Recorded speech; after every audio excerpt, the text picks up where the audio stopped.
Imagine stepping into an alternate universe for a second, a place where cruelty tastes sweet on the tongue, and, an act of genuine kindness actually makes you physically nauseous. Oh, wow. That is quite the image. Right. It is a horrific thought experiment, but it brings up a real question. Could God have created a world where torturing an innocent person was considered objectively good? I mean, it sounds unthinkable. It does, but getting to the bottom of why the answer to that question is an absolute resounding no well, it requires us to figure out how human beings actually sense right and wrong in the first place. Yeah, that is the real core of it. So, welcome to Reformed Thinking. Today, we are opening up a rather astonishing text by Jonathan Edwards. We are looking at his essay, The Nature of True Virtue. Yeah, and we are asking a highly specific question about the mechanics of human morality. Is recognizing a moral good a math problem that we calculate through pure logic, or is it an innate sense, like something operating much closer to the physical way we taste our food? It is a massive question, honestly. And Edwards approaches it with an incredibly analytical, almost surgical eye. He really does. He is trying to isolate the absolute bedrock of what makes a good thing good. And more than that, he wants to understand the mechanism of how we as humans perceive that goodness on a daily basis. Right, he doesn't want to just give us a list of rules. Spot on. He wants to dissect the anatomy of moral perception itself. So, right off the bat, before we can even touch the concept of morality, Edwards forces the reader to define beauty. Yes, she equates virtue with a certain kind of beautiful nature, form, or quality. But we have to clarify something right now for everyone listening. When he says beauty, he isn't talking about, like, a painting in a museum or a nice sunset over the ocean. No, not at all. Yeah. He is speaking about a quality that appears agreeable or comely in itself. The phrase he leans on is immediately pleasant to the mind. Immediately pleasant. Yeah, that immediacy is the hinge of his entire opening argument. He draws a massive, sharp line between utility and true beauty. I see. So if you like something because of what it produces, that is indirect. That's right. Let's ground this so it does not stay floating in the philosophical clouds. Let's say I go to the hardware store, look at a really well-designed shovel, and think, well, that is a fantastic shovel. Okay, a shovel. But I am not experiencing an immediate visceral sensation of beauty. I am running a very fast, pragmatic calculation in my head. Cost-benefit analysis, basically. Yeah. This shovel is built well, so it will dig holes efficiently. Those holes will allow me to plant apple trees. And you like apples. I do like apples. So the shovel is a means to an end. It is agreeable to me indirectly based on a chain of future events. And Edwards states plainly that such indirect agreeableness is not beauty. Really? He just writes it off. He calls that being eligible for something else with which it is connected. True beauty hits you when a form or a quality appears lovely and pleasing in itself, completely devoid of any future calculations. You do not run the math. No math at all. The sensation of the idea is immediate upon perception. He uses a very physical, tactile example in the text that I love. He talks about tasting the sweetness of honey. Oh yeah, that is a great one. Think about putting a spoonful of raw honey into your mouth. You do not deduce that it is sweet through a series of logical syllogisms. Right. You do not sit there and analyze the chemical composition of the fructose. No. And you don't map out the nutritional benefits to your body and then conclude, therefore, I shall now experience sweetness. That would be ridiculous. The physical sensation bypasses all of that logic. You just taste it. The harmony of a tune is another vivid illustration he provides. Oh, how does he frame that? Well, hearing a perfectly resolved musical chord does not require you to read a dissertation on acoustics or sound wave frequencies to feel the resolution. You just hear the chord and it feels right. Yeah. We are made in such a way that the idea, as soon as it hits the mind, is grateful. It appears beautiful instantly. So if we apply this to moral goodness, watching someone perform a truly selfless act of charity should hit us like that spoonful of honey. In a structural sense, yes. That is what he argues. We come by the idea of moral beauty by an immediate sensation of the gratefulness of the idea. Okay. It is not by finding out, through argumentation, any consequences. So if you see an act of true virtue, you do not have to map out a 10-year economic projection of how that specific charitable act will increase society's overall productivity to know it is a good act. 100%. You perceive the beauty of the act immediately. Because if you only value the charitable act for the societal benefits, well, you are back at the hardware store looking at the shovel. You value the utility of the act, the pragmatism of it, but not the beauty of the virtue itself. That is a huge dividing line. It is. True virtue is delightful in itself. Yeah. But, and this is where he adds a critical layer, this relies heavily on what Edwards calls the frame of our minds. The frame of our minds. Yeah, we perceive this moral beauty because our minds are framed or designed to receive it that way.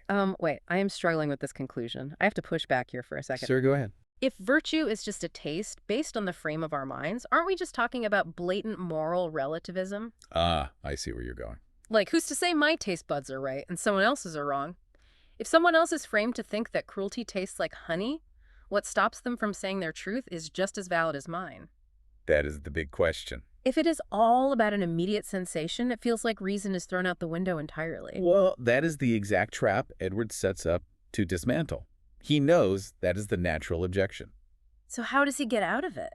He argues that this perception comes not by argumentation on connections and consequences, but by the frame of our minds, which he explicitly describes as a spiritual sense given of God. But if God gives this sense, couldn't God have just flipped a coin at the dawn of creation? A coin flip. Yeah, heads, kindness is the moral good. Tails, cruelty is the moral good. If it is just a sentiment programmed into us by a creator, it still feels totally arbitrary. Edwards anticipates that specific, very heavy theological objection. If the inward sense whereby the mind is disposed to delight in true virtue is given arbitrarily, we have a catastrophic philosophical problem. Right. He asks the question, point blank, could God, if he had pleased, given a contrary sense and determination of mind? Could he have made a universe where cruelty was the beautiful thing? Yes. And would that have agreed just as well with the necessary nature of things? He has to say no to that. He says an absolute categorical no. Okay, good. The inward sense is not an arbitrary assignment. Edwards argues fiercely against the idea that a contrary sense could align with reality. So the moral sense we have, the one that tastes goodness as sweet, is the only possible sense. It is the only possible sense that actually aligns with the fundamental fabric of reality. Okay, so the sentiment is tied to something objective. It is not just a random flavor preference God decided to download into our hardware. No, not at all. But what makes it necessary? Why couldn't the script be flipped? What is this necessary nature of things that Edwards points to as the anchor? To answer that, we must look at how Edwards defines true virtue in its absolute essence. He boils it down to a very dense phrase. Lay it on me. He calls it the cordial consent or union of being to being in general. Wow. The cordial consent or union of being to being in general? Yes. That sounds like high-level academic metaphysics. I need to know what that actually looks like on a Tuesday morning. Like, how does a regular person participate in being in general? Let's unpack the terms carefully. Being in general refers to existence itself, So everything. the sum total of reality, the entire created order and the creator behind it. Okay, and what about cordial consent? Cordial consent means a union of the heart, an agreement, a fundamentally benevolent frame of mind toward existence. So true virtue is, at its core, a loving agreement with the fact that things exist. Spot on. So if my temper is to love being in general, I must naturally approve of others who also love being in general. Yes, it is a disposition of benevolence toward reality itself. I see. And this is how he proves God could not arbitrarily make cruelty the standard. A contrary temper, meaning a disposition that loves opposition to existence, or a temper that hates being, is a plain absurdity. Why is it absurd? It is contrary to the very supposition of reality. Think about it mathematically. Agreement with existence must necessarily fit better with general existence than opposition and contrariety to it. Let's visualize what warring against reality actually looks like. Let's go back to our thought experiment from the start. Sure. If God mandated that hatred of existence was the moral ideal, he would be mandating a literal war against himself, because the text connects God inextricably with being in general. God is the ultimate reality. He's the source, the foundation, and the sustainer of all existence. Right. Therefore, without any doubt, it is logically necessary that God should agree with himself. He must be united with himself. He must love himself. Because if God did not love himself, or if he opposed his own existence, the universe would unravel instantly. It is an ontological impossibility. So when God gives a benevolent temper to his creatures, this is agreeable to his necessary nature. Yes. If he were to give creatures an opposite temper, a temper that hates existence, that would be infinitely contrary to his own necessary nature. It would create infinite discord between the creator and the creature. And not just vertical discord between the creator and the creature. What else? Horizontal discord among created beings themselves. If any particular created being had a temper to oppose being in general, that infers the greatest possible friction. It is the ultimate antisocial behavior. Right. If your fundamental disposition is to oppose existence, you are fundamentally opposed to everyone and everything around you. It is a terrifying concept, honestly. He is using this extreme thought experiment to prove that our moral sense is not an arbitrary setting on a dial. It is the only setting that allows for a cohesive universe. Any other setting results in immediate structural collapse. Yeah. So, beyond the cosmic scale of God's nature and universal existence, Edwards brings this argument down to a very intimate human psychological level. He does. He argues that this benevolent temper is the only one that allows a person to agree with themselves without having contradictory or repugnant inclinations. He builds this on a very specific premise regarding human nature. He states that every being that has understanding and a will necessarily loves happiness. Because to suppose any being does not love happiness is to suppose they do not love what is agreeable to them. Which is a literal contradiction in terms. Even someone making a highly self-destructive choice, let's say an addict engaging in behavior they know is ruining their life. Right. They're doing so because their twisted perception views that substance in that brief moment as the most agreeable option available, or at least a temporary relief from something less agreeable. Edwards states it with blunt logic. To say a being does not love what is agreeable to him implies nothing is eligible to him.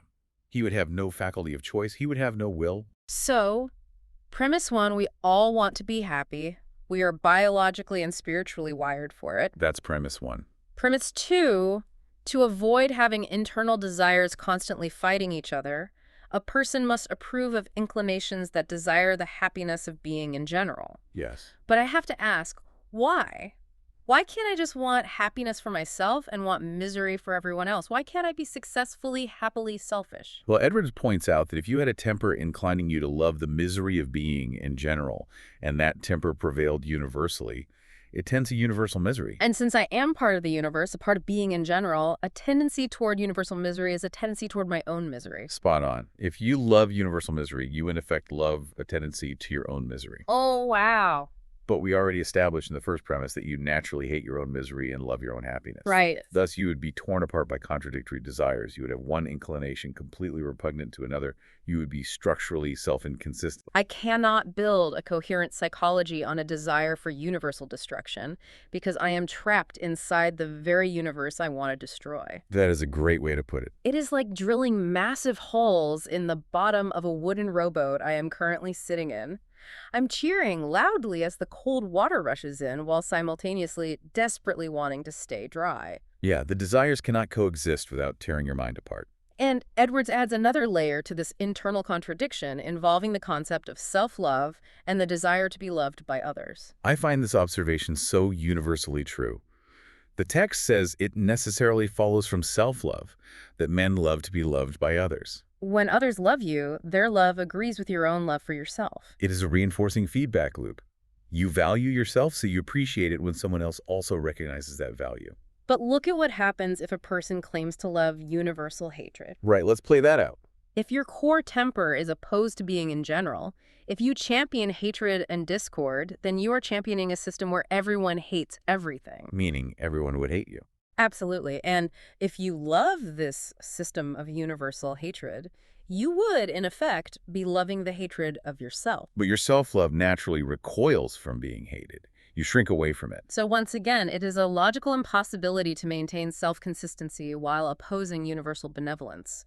You would have one natural inclination fighting a brutal, endless war against another. This is why Edwards says there is no other temper but benevolence whereby a man can agree with himself. Any other fundamental posture toward reality creates massive internal cognitive dissonance. Because this benevolent temper aligns so perfectly with both cosmic reality and our own internal psychological logic, possessing it does something very specific to the human mind. What does it do? It grants a person a unique kind of clarity. This is a fascinating pivot in the text. Edwards takes time to examine why the sacred scriptures frequently call this spiritual divine sense by names like light, knowledge, and understanding. We started this entire conversation by comparing this sense to tasting honey, a physical feeling, a sentiment. But now Edwards is saying this feeling is actually a form of objective knowledge. How does a taste become truth? It comes back to the idea of correspondence. If the moral sense were completely arbitrary, if God had just flipped a coin to decide what felt good to us, then the ideas we get from that sense would not represent anything real outside our own heads. It would be an illusion. A pleasant matrix we were plugged into, totally divorced from actual reality. Edwards argues that if there were no correspondence in such a sense with the nature of things, the idea we obtain by it could in no respect be said to be a knowledge or perception of anything besides what was in our own minds. It'd be no representation of anything without. But because we have established that this sense is not arbitrary, that it perfectly aligns with the necessary nature of things, and specifically with the moral perfection of the divine being, then this feeling of beauty is actually a signal. A signal. I like that. It is a receiver tuning into a real external frequency. Yes. Since it is agreeable to the nature of things, it is the representation of the moral perfection and excellency of the divine being. Okay. Hereby, we have a perception of that moral excellency of which we could have no true idea without it. So when you witness an act of true, selfless benevolence, and you feel that immediate sensation of its beauty, you are not just having a nice emotional reaction based on societal conditioning. No, you were doing much more than that. You are actually perceiving a hard fact about the universe. You are acquiring true knowledge of God's nature. And this true knowledge, Edwards argues, greatly enlightens the mind. It assists persons to a right understanding of things in general, allowing them to see the nature and truth of things in their proper evidence. The light of this spiritual sense illuminates the rest of reality. It is a lens that brings the entire universe into sharp focus. Let's look at the dark side of this coin. Let's look at what happens when you lack this spiritual sense. Edwards issues a stark warning here. He states with the want or lack of this spiritual sense and the prevalence of contrary dispositions tends to darken and distract the mind and dreadfully to delude and confound men's understandings. Darken and distract the mind. That is a terrifying phrase. Bad morals lead to bad thinking. It is not just that you are doing bad things. Your actual ability to reason, your cognitive processing power, becomes compromised. Think back to the internal contradictions we just analyzed with the boat analogy. If your dispositions are contrary to being in general, you are constantly fighting your own natural inclinations for happiness and self-consistency. Your mind is violently divided. You are trying to rationalize a posture toward a reality that fundamentally clashes with reality itself. Think about watching someone embrace highly destructive desires or a lifestyle rooted in tearing others down. What usually happens to their logic over a span of years? Their ability to reason objectively about the world around them seems to degrade. They become paranoid. Right. They start constructing bizarre, convoluted rationalizations to justify their behavior. Their understanding becomes confounded, just as the text says. Because they are trying to navigate a universe built on connection and benevolence, using a compass explicitly calibrated for discord and opposition. Nothing is ever going to make sense to them.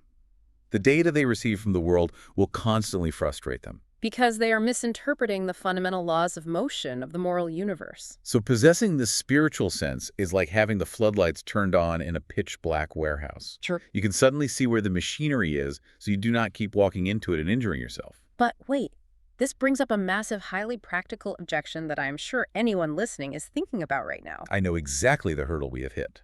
If only those given a specific spiritual sense from God can see this true beauty and have this light, how is it that ordinary people, people who might not claim to have any sort of divine spiritual awakening, still seem to have a highly functional, working moral compass? Right. That is a fair observation. We all know people who might lack this specific divine sense, as Edwards describes it, yet they still pay their taxes on time, they return lost wallets, they value justice in the court system, and they generally agree on what basic right and wrong look like in civil society. It is a crucial point, and Edwards does not ignore the reality of human behavior. He introduces the concept of the natural conscience, or the moral sense common to mankind. Okay, so there's a secondary system running in the background. Yes. This common moral sense is not the same as the divine spiritual sense, but Edwards insists it still aligns with the nature of things. It is not an arbitrary sentiment either. The text says, this natural conscience approves of the exact same things which a spiritual and divine sense approves, and those things only. And this is the critical distinction we have to parse out not on the same grounds, nor with the same kind of approbation. Let me try a lengthy analogy here to really clarify this mechanism. I want to make sure we are not losing the thread. Go for it. Imagine a piece of incredibly complex, beautiful music, a masterful symphony playing in a grand concert hall. Now imagine two different people sitting in the front row listening to it. Okay, two people. The first person is profoundly moved. As the strings swell and the brass sections hit their crescendos, this person feels the emotional majesty of the music. They feel the tension, the sweet release. Yeah, the sheer breathtaking beauty of it. They taste the music's soul. That is akin to the spiritual sense Edwards is describing. And the second person sitting next to them. The second person might not feel that sweeping emotional majesty at all. Maybe they are entirely tone deaf to the emotional frequency of the music. Right. But this second person happens to be a brilliant mathematician, and they are sitting there looking at the sheet music while the orchestra plays. Ah. They can clearly recognize the mathematical symmetry on the page. They see how the counterpoint works perfectly. They see the uniform intervals, the structural integrity of the notes, the predictable resolution of the chord progressions. They will readily agree the song is structured correctly.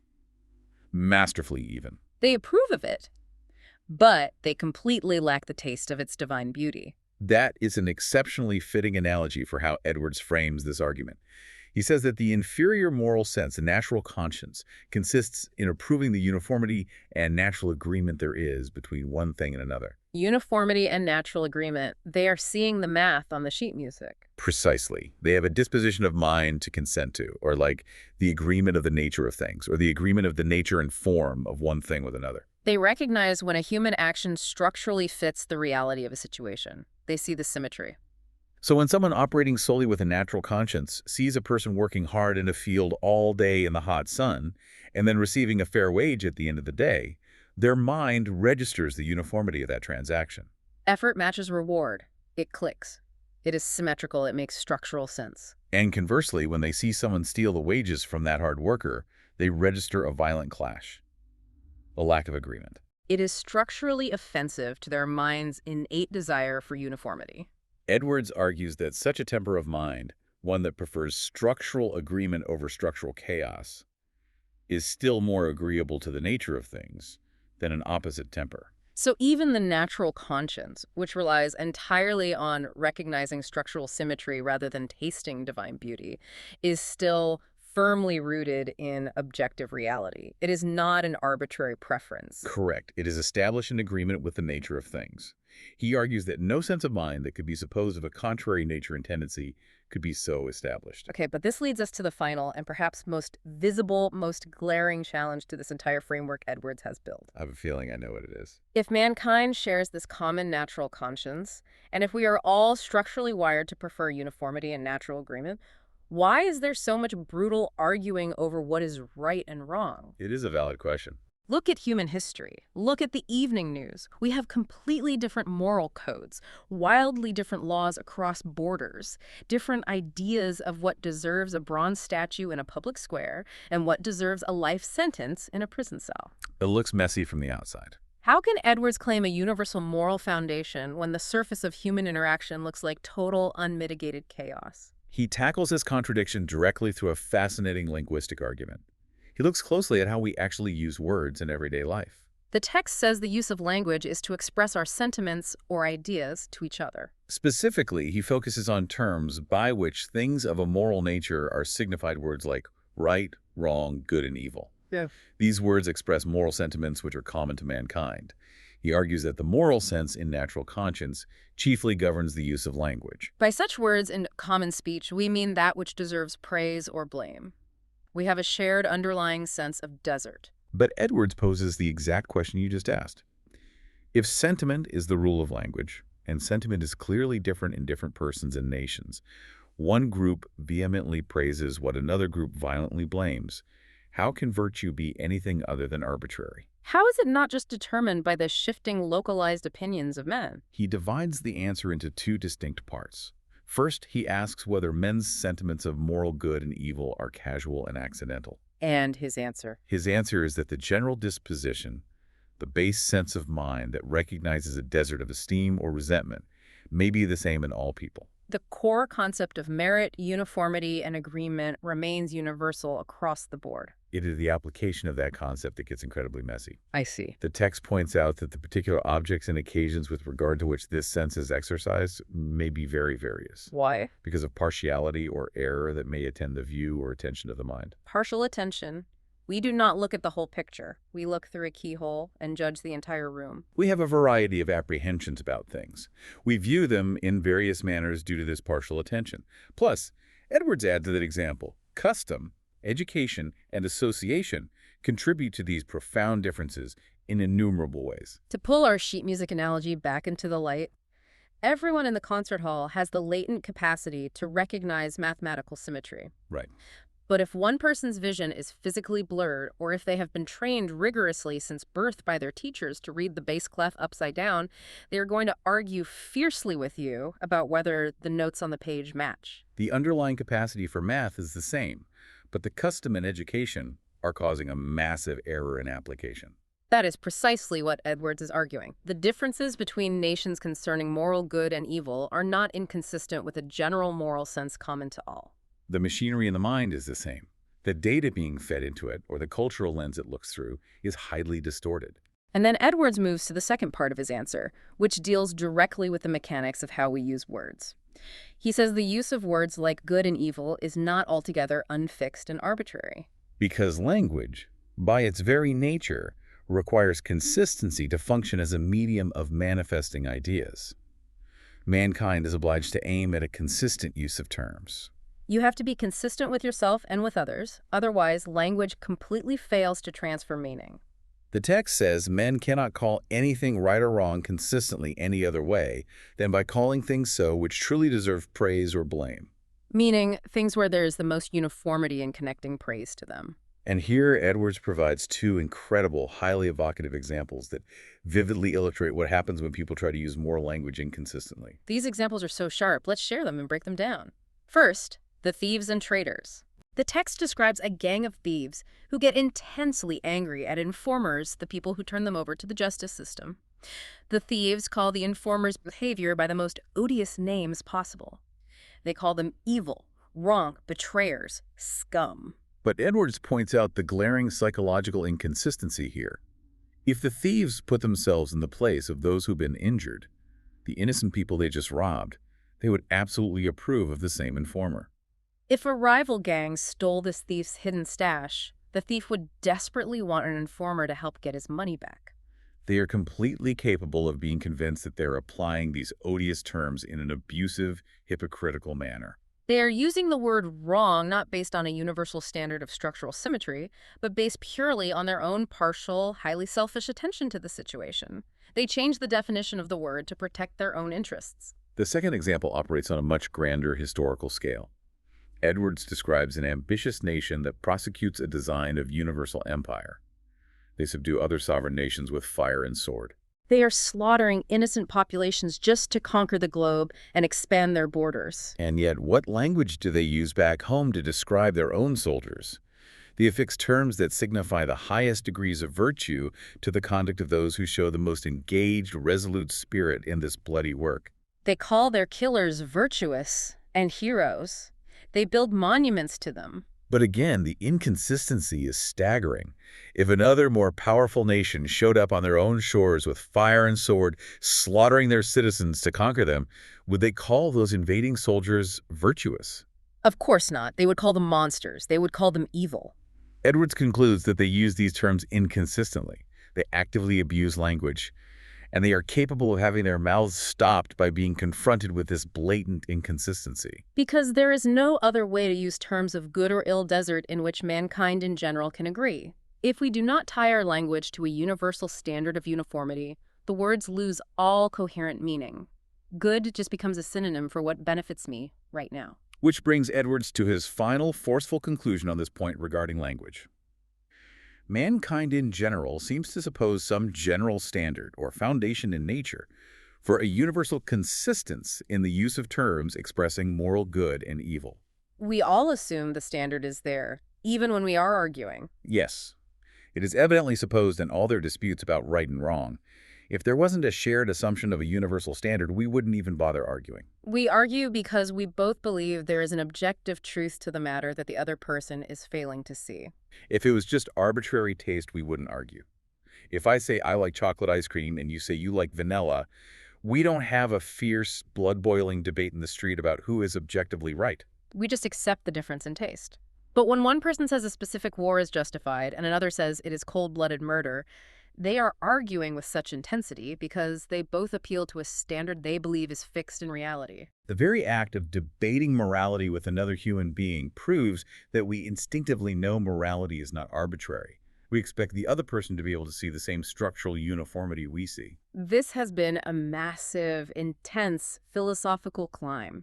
Let's recap the progression of this analysis so we can see the whole picture. That's a great idea. We started with the idea of virtue as an immediate taste of beauty, an agreeable sensation in the mind that bypasses utility and calculation. We saw how that sentiment is not a random setting, but must align with the necessary survival of existence, or being in general, which reflects the necessary, perfectly consistent nature of God himself. We realized how opposing that universal benevolence destroys our own internal consistency, pitting our innate, undeniable desire for happiness against a terrifying tendency toward universal misery.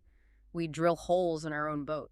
We discussed how the natural conscience operates as a functional backup system, recognizing the structural math and symmetry of morality, even if it misses the divine melody of true virtue. And finally, we looked at how our very language and the way we furiously argue with each other demands a universal standard of right and wrong, even when our partial attention or selfish biases cause us to brutally abuse those words to suit our own ends. It is a remarkable progression of thought. There is immense practical value in understanding this framework. When you look at the world today, when you encounter loud, confusing, incredibly heated moral debates online or in your local community, it is very easy to feel entirely overwhelmed. It really is. It is easy to throw your hands up and think morality is just a chaotic free-for-all where whoever shouts the loudest wins. But armed with Edwards' logic, you can step back and recognize that people are usually not operating without a moral compass.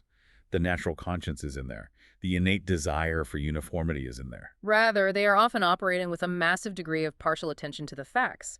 They are heavily influenced by local custom, by their specific education, by their own internal biases, which severely distorts their application of the universal standard. They are reading the sheet music upside down. So, I want to leave you with a final thought to mull over as you go about your week. The next time you find yourself locked in a fierce, seemingly unresolvable disagreement over what is right or wrong, stop and ask yourself this question. Are you and your opponent actually using completely different fundamental moral standards? Or is one of you simply acting like the thief who hates the informer, changing the rules of the game when it suits your own self-interest? That is a hard question to answer, honestly. And perhaps much more uncomfortably, where might your own partial attention be blinding you to the objective uniformity of the situation?